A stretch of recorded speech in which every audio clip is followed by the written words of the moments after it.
बिस्मिल्लाहिर्रहमानिर्रहीम। अस्सलाम वालेकुम dear students, how are you. Class 10th biology के हवाले से चैप्टर फर्स्ट हमने स्टार्ट किया हुआ है, गैसेस एक्सचेंज, गैसों का तबादला। तो इसका जो टॉपिक आज हम डिस्कस करेंगे, तो टॉपिक है mechanism of breathing. Mechanism of breathing, सांस लेने का जो प्रोसेस है, तरीक़ेकार है, वो कैसे है, उसका हमने डिस्कस करना है। तो breathing the gases exchange, the mechanism of the process of gases exchange during through the gases exchange is called breathing. तो ब्रीथिंग का जो प्रोसेस है, उसमें ऑक्सीजन को बॉडी के अंदर लेके जाना और कार्बन डाइऑक्साइड को जिस्म से बाहर निकालना, that is the process of breathing. तो इसके दो फेज हैं। तो फर्स्ट फेज है, उसका नाम है इनहेलेशन।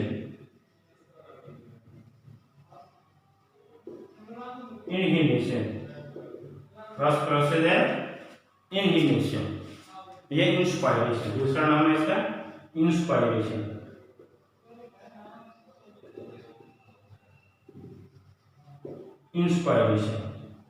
इनहेलेशन और इंस्पायरेशन, ये दो प्रोसेस हैं, इसको हम डिस्कस करेंगे जी। पहला प्रोसेस, इसका नाम क्या है, दो स्टेप्स हैं, दो फेजेस हैं किसके, ब्रीथिंग के दो फेज हैं। फर्स्ट फेज इज इनहेलेशन या इंस्पायरेशन। इनहेलेशन या इंस्पायरेशन, हवा का इनहेलेशन, जिस्म के अंदर दाखिल होना, बॉडी के अंदर दाखिल होना। तो ड्यूरिंग इनहेलेशन प्रोसेस क्या होते हैं, during inhalation process first step by step लिखते हैं।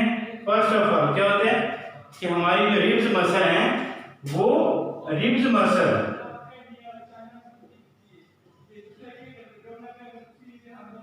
वो कॉन्ट्रैक्ट होते हैं। रिब्स मसल हमारे कॉन्ट्रैक्ट होते हैं, ये हमारी पसलियों के दरमियान जो मसल है, इंटरकोस्टल मसल जिसको हम बोलते हैं, वो क्या होते हैं, कॉन्ट्रैक्ट होते हैं। और फिर दूसरे स्टेप में क्या होता है, रिब्स आर रेज्ड, रिब्स ऊपर को उठ जाती है, रिब्स ऊपर को उठ जाती हैं। पहले स्टेप में क्या होता है कि हमारे जो रिब्स के अंदर इंटरकोस्टल मसल हैं, वो क्या होते हैं, कॉन्ट्रैक्ट होते हैं, सुगड़ते हैं। और फिर क्या होता है, रिब्स मसल आर रेज्ड। तीसरे स्टेप में क्या होता है, इसी टाइम डूम शेप जो है,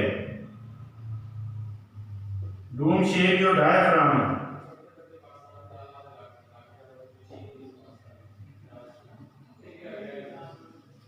वो भी कॉन्ट्रैक्ट होते हैं। Contract and become lower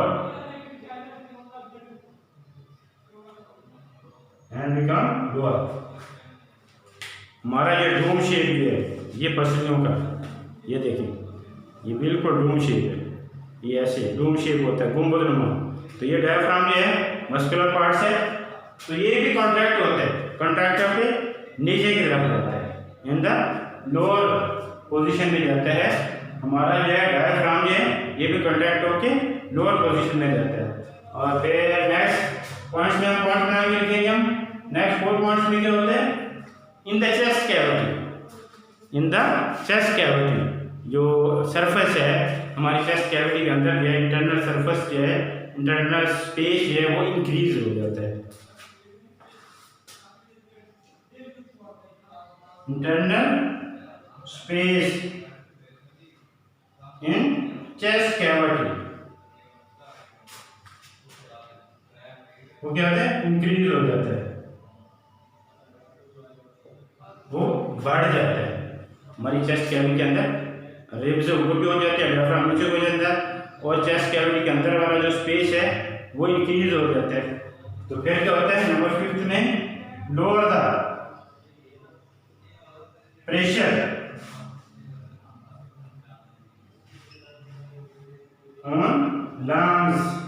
lungs के अंदर जो है प्रेशर वो कम हो जाता है, लंग्स के ऊपर प्रेशर कम हो जाता है। तो फिर लंग्स क्या होते हैं, वो एक्सपैंड हो जाते हैं,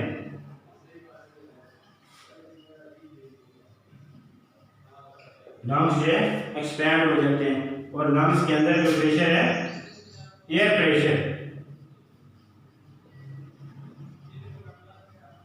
इन lungs also be lower। तो लंग्स के अंदर जो एयर प्रेशर है वो भी कम हो जाता है। तो दोबारा हम इसको देखते हैं step by step. Inhalation, inspiration, जब हवा को जिस्म के अंदर लेके जाते हैं तो किस तरह कौन कौन स्टेप में जाते हैं और हमारी बॉडी के अंदर क्या क्या मूवमेंट होती है। तो इसमें क्या होता है कि muscle first of all inhalation के दौरान during the inhalation the ribs muscles are contract. हमारे रिब्स के जो मसल है, इंटरकोस्टल मसल हैं जो रिब्स के दरमियान होते हैं, वो क्या होते हैं, कॉन्ट्रैक्ट होते हैं। और फिर क्या होते हैं, रिब्स जो हमारे ऊपर की तरफ उठ जाती हैं, रेस्ट ऊपर की तरफ उठ जाती हैं। और क्या कहते हैं, हमारा ये डूम शेप डायफ्राम या डूम शेप डायफ्राम ये भी कॉन्ट्रैक्ट होता है और नीचे की तरफ हो जाता है, कॉन्ट्रैक्ट होके बिकम लोअर हो जाता है, नीचे की तरफ हो जाता है। फिर उसके बाद क्या होता है, internal space in the chest cavity. Chest cavity के अंदर इंटरनल स्पेस है वो इंक्रीज हो जाता है। इंक्रीज होने से क्या होता है कि हमारे लंग्स के ऊपर जो प्रेशर है वो भी रिड्यूस हो जाता है, वो भी कम हो जाता है। रिड्यूस कम होने से लंग्स जो हैं वो फैलते हैं, एक्सपैंड द लंग्स फैलना शुरू हो जाते हैं। और फिर उसके साथ साथ लंग्स के अंदर जो हवा का प्रेशर है वो भी रिड्यूस हो जाता है। तो जब ये रिड्यूस होता है तो फिर क्या होता है कि बाहर की हवा रश इनटू द लंग्स, बाहर की जो है ऑक्सीजन जो हम ले रहे थे, बाहर की जो हवा है मिक्स जो है डिफरेंट गैसेज जो हैं इसके अंदर मिक्स होती हैं। वो जैसे ही ये प्रोसेस होता है कंप्लीट, फौरन हवा जो है हमारे लंग्स के अंदर इंटर होके दोनों लंग्स के अंदर दोनों के ऊपर इक्वलाइज हो जाती हैं, दोनों के ऊपर प्रेशर जो है वो इक्वल कर देते हैं बोथ साइड के लंग्स के ऊपर। तो इस तरह हवा जो है हमारे लंग्स के अंदर इंटर होती है during the process of breathing. अब इसके बाद दूसरा स्टेप जो है वो हमारा है एक्सहेलेशन या एक्सपायरेशन, इनहेलेशन या एक्सपायरेशन। अब पहला फेज है मैकेनिज्म और ब्रीथिंग का जो है तरीकाकार जो है, ब्रीथिंग का जो तरीकाकार है, इसके दो फेज हैं। तो फर्स्ट फेज कौन सा, इनहेलेशन या इंस्पिरेशन, और दूसरा फेज कौन सा, एक्सहेलेशन या एक्सपायरेशन। अब हवा को बाहर निकालना, तो during the process of exhalation the impure हवा जो है, एयर है, कार्बन डाइऑक्साइड जो है वो हमारे जिस्म से एक्सपेल हो जाती है, हमारे जिस्म से बाहर हो जाती है during the process of exhalation. Exhalation के दौरान जो है यहाँ गैसों का एक्सचेंज होता है। कहाँ होता है, एल्वोलाई के अंदर, लंग्स के अंदर एल्वोलाई के अंदर गैसेस का एक्सचेंज होता है। प्रीवियस लेक्चर में हमने इसको डिस्कस किया था। तो एल्वोलाई के अंदर जो है वहाँ गैसों की एक्सचेंज होती है during the process of breathing. अब यहाँ इनहेलेशन में हवा जो है जिस लंग्स के अंदर दाखिल हो गई है, एल्वोलाई तक चली गई है। अब एल्वोलाई के अंदर गैसों में एक्सचेंज होना है और कार्बन डाइऑक्साइड और देन अदर गैसेज जो हैं वो जिसको हम इम्प्योर एयर बोल रहे हैं वो जिस्म से बाहर निकाल देंगे। तो ये जब एक्सहेलेशन का प्रोसेस होता है तो इनहेलेशन का ऑपोजिट होता जाता है, इनहेलेशन का ऑपोजिट हो जाता है। तो रिब्स मसल कॉन्ट्रैक्ट होते हैं, तो इस स्टेप में क्या होगा, रिब्स मसल जो हैं वो रिब्स मसल रिलैक्स होंगे, रिब्स मसल क्या हो जाएंगे, रिलैक्स हो जाएंगे। और रिब्स जो हैं वो हमारी जो रिब्स हैं वो क्या होगी, ribs lower back to its original position में आ जाएंगे जी। अब एक्सहेलेशन में जब हवा को बाहर निकालना होता है, जिसमें से बाहर निकालना आफ्टर द एक्सचेंज, तो रिब्स मसल जो है हमारे रिलैक्स होंगे। रिलैक्स होने के बाद क्या होगा, रिब्स जो हैं वो हमारी लोअर पोजीशन में आ जाएंगी, इट्स ओरिजिनल पोजीशन में आ जाएंगी। जब इट्स ओरिजिनल पोजीशन में आ जाएंगी तो फिर क्या होगा, द डूम शेप डायफ्राम ये भी रिलैक्स होगा।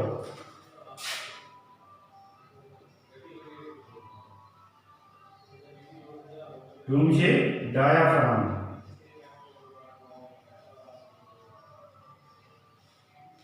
ये रिलैक्स होगा, पहले कंट्रैक्ट होता है रिलैक्स और फिर रिलैक्स टू मूव अपवर्ड, ऊपर की तरफ हो जाएगा, ऊपर की तरफ। हवा को हम बाहर निकालेंगे तो हमारा डूम शेप जो है ये भी रिलैक्स होके ऊपर की तरफ हो जाएगा। इनहेलेशन में नीचे की तरफ हो रहा था, लोअर पोजीशन में हो रहा था, अब ये ऊपर वाली पोजीशन में आ जाएगा। और इसके साथ साथ क्या होगा, लंग्स के ऊपर, ठीक है, internal space in the chest cavity increase हो रहा है, तो यहाँ internal space of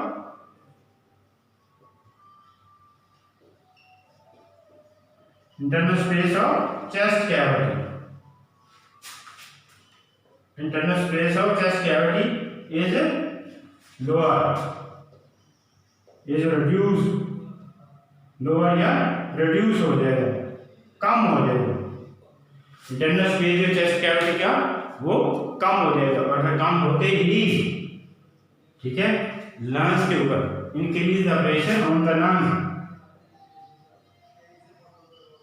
increase the pressure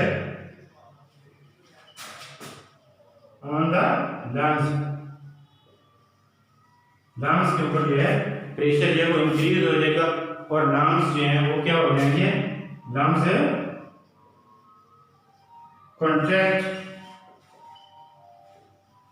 contract होंगे and air is released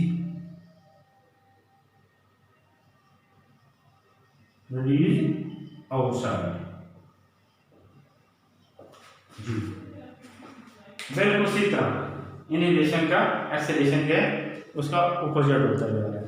तो क्या होगा, रिब्स मसल जो है जब हवा को हम बाहर निकालते हैं after the gas exchange, the impure air is expelled out from the body during exhalation. तो फिर क्या होगा, इसमें रिब्स मसल जो है वो रिलैक्स हो जाएंगे। रिब्स मसल जैसे रिलैक्स होंगे, रिब्स जो हैं वो डाउनवर्ड पोजीशन में आ जाएंगे और इट्स ओरिजिनल पोजीशन में आ जाएंगी, और जो है डोम शेप जो है हमारा डायफ्राम जो है, डोम शेप जो है वो कॉन्ट्रैक्ट और रिलैक्स होके अपर पोजीशन में आ जाएगा, थोड़ा सा ऊपर की तरफ हो जाएगा।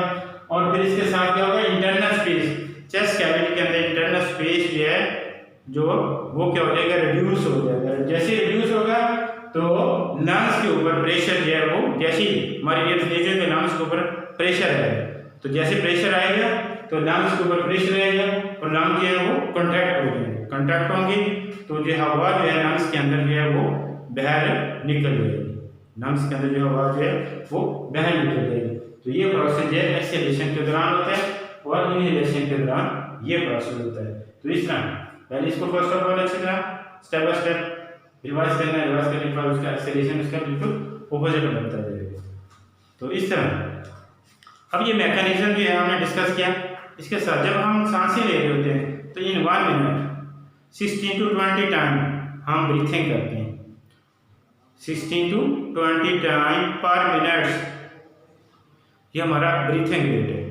तो हमारे ब्रेन के अंदर हमारा रेस्पिरेटरी सेंटर है, हमारे ब्रेन के अंदर रेस्पिरेटरी सेंटर है जो हमारा ब्रीथिंग प्रोसेस जो है उसको कंट्रोल कर रहा होता है।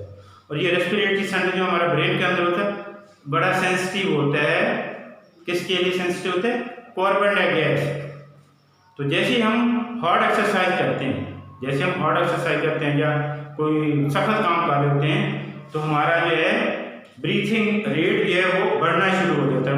फॉर एग्जाम्पल हम रनिंग कर रहे हैं तो तेज रनिंग कर रहे हैं तो हमारा ब्रीथिंग रेट जो बढ़ना शुरू हो जाएगा। और जो 16 to 20 टाइम है ये नॉर्मल है, in the form of rest position में है वो 16 से 20 मरतबा 1 मिनट के अंदर। और जब हम हार्ड एक्सरसाइज कर रहे होते हैं तो ये रेट ऐसा ऐसा बढ़ना शुरू हो जाता है। तो जैसे हम तेज भागना शुरू हो जाएंगे और एक लंबे फासले तक जब हम भागेंगे तो हमारा ब्रीथिंग रेट जो है वो बढ़ना शुरू हो जाएगा। और जैसे जब बढ़ेंगे तो कार्बन डाइऑक्साइड जो हम सांसें ज़्यादा लेंगे, रेट ऑफ रेस्पिरेशन जो है हमारा ब्रीथिंग वो बढ़ता जाएगा। कार्बन डाइऑक्साइड की ब्लड के अंदर मिकदार जो ज़्यादा होती जाएगी। और जैसे ही ब्लड के अंदर कार्बन डाइऑक्साइड की मिकदार ज़्यादा होगी तो हमारा रेस्पिरेटरी सेंटर जो है ब्रेन के अंदर वो सेंसिटिव है अगेंस्ट द कार्बन डाइऑक्साइड, फौरन मैसेज जो है हमारे रिब्स मसल्स को और हमारे डायफ्राम को फौरन मैसेज कन्वे करेगा। हमारे रिब्स मसल्स को और हमारे डायफ्राम को क्या मैसेज कन्वे करेगा कि अपनी सांस लेने का जो प्रोसेस है उसको तेज कर दो। तो ये हमारे हम तेज तेज सांसें ले रहे होते हैं और आवाज़ें हमें हमारा सीना जो है अप एंड डाउन हो रहा होता है, हमें आवाज़ें नजर आ रहा होता है। तो इसमें तो कार्बन डाइऑक्साइड को क्या मकसद होता है कि उसमें कार्बन डाइऑक्साइड को मिकदार को जिस्म से जल्दी खारिज किया जा सके, क्योंकि वो सेंसिटिव होता है, रेस्पिरेटरी सेंसिटिव। और जब हम लंबे सांस लेते हैं, थोड़ा सा रेस्ट करके लंबे सांस लेते हैं, तो कार्बन डाइऑक्साइड की जिस्म से मिकदार बाहर जा रही है और ताज़ा ऑक्सीजन हमारे जिस्म में आ रही है। तो बाद 2-3 मिनट्स ऐसे हम रिलैक्स होना शुरू हो देते हैं। और जब हम हार्ड एक्सरसाइज करते हैं तो हमारा ब्रीथिंग रेट जो है वो 30 to 40 टाइम पर मिनट तक चला जाता है। जब हम हार्ड एक्सरसाइज करते हैं, रनिंग करते हैं, आप डेली एक्टिविटीज़ ये करते हैं, आपने रनिंग की हो तो इसमें आप कैलकुलेट करके देखें, तो ये हमारा ब्रीथिंग रेट जो है वो 30 to 40 टाइम पर मिनट तक चला जाता है। और in the form of rest, जब हम रेस्ट पोजीशन में होते हैं तो ये ब्रीथिंग रेट जो है वो 16 to 20 टाइम पर मिनट तक रहता है। तो इस तरह हमारी बॉडी के अंदर जो है ये क्या नाम है मैकेनिज्म ऑफ ब्रीथिंग का प्रोसेस इस तरह होता है। और आगे इसके थोड़ी सी डिस्कशन हमने की। तो थैंक यू फॉर वॉचिंग। अल्लाह हाफिज़।